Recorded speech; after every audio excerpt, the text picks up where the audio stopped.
Wednesday. It's an opportunity for us to relook at some of the things we talked about and engaged in gathered worship on Sunday. All right. How many Baptists does it take to change the light bulb? Change? What's change? Why the joke?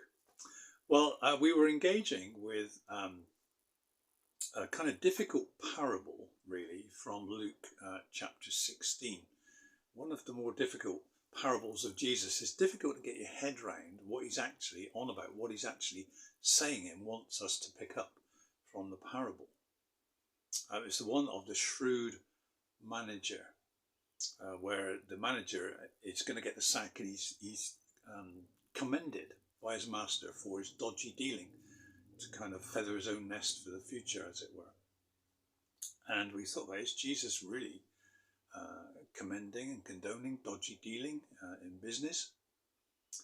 Well, if he is, it flies in the face of other things he talks about, and certainly flies in the face of Mosaic law. If you want to look up some of that stuff, it's Leviticus 19.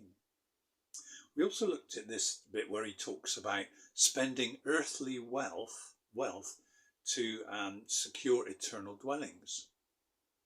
What is he on about there? Is he really saying you can kind of buy your way into heaven? Is that what he's talking about? Well, if he is, again, it flies in the face of what he talks about when he says, I am the way, the truth, and the life. No one comes to the Father except through me. So we kind of thought, well, it can't be on about those things. So what is Jesus actually talking about? Well, we landed on a couple of things, really.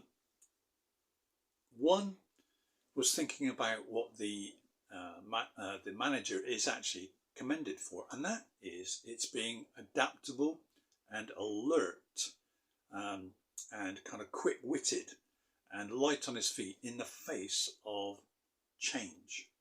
So that was one thing, and we kind of asked ourselves, change? What's change? Are we any good at that? Does that sound like us? Are we adaptable, quick-witted, alert in the face of change?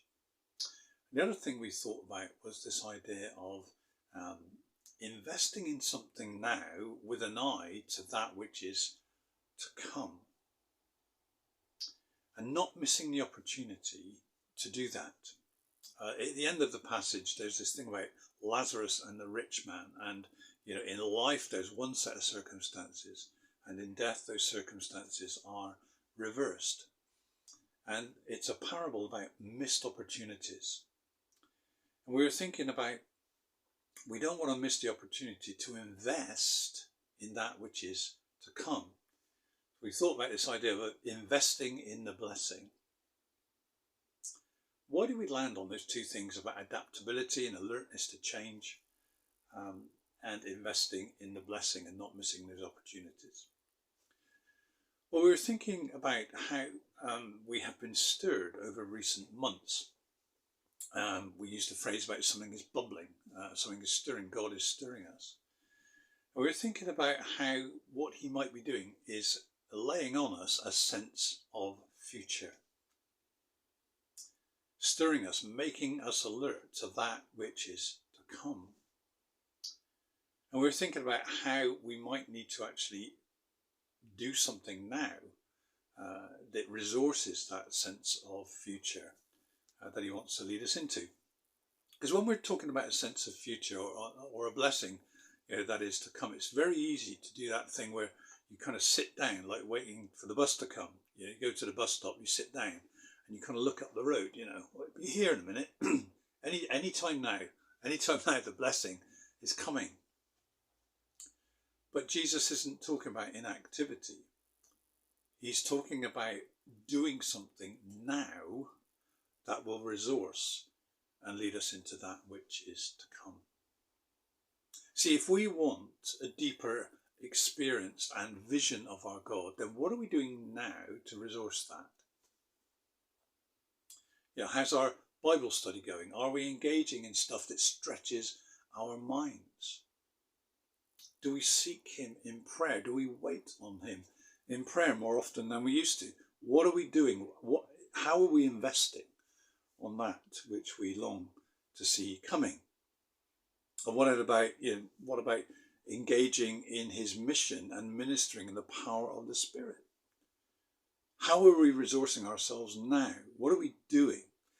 Are our neighbours on our prayer list, do we spend time waiting on them individually, holding them by name before God and asking what he wants us to do for them, with them, that day? What about this deeper experience of authentic community? Wouldn't that be something be great to move into in the future? How are we resourcing that now? Are there folk in the fellowship that you kind of know to say hello to on a Sunday, but that's as far as your relationship goes? Why not ask them out to lunch? Grab them for a coffee, get to know them. Invest now in the authentic community we long to experience in the days to come. It's not difficult, this stuff. If you want to score goals on Saturday in the match, playing football, then you need to do some practice in the week, don't you? To build up your strength, your stamina, and your ball skills. It's not difficult to understand this stuff. But it's a real question. If God is stirring us and alerting us, placing on us a sense of future, then we can't miss those opportunities to invest in that, to resource that. So the question is, how are we doing that? How are we doing that? See, if we want to move into his preferred future, then we can't just plod on, can we? We need to be open to invest, to spend ourselves. We need to be those who are alert and adaptable and quick on our feet. But that's not easy. Because how many Baptists does it take to change a light bulb? Change? What's change? Well, I hope some of that kind of encourages you as you go into the rest of the day and the days to come. And may God continue to bless you with a sense of his future.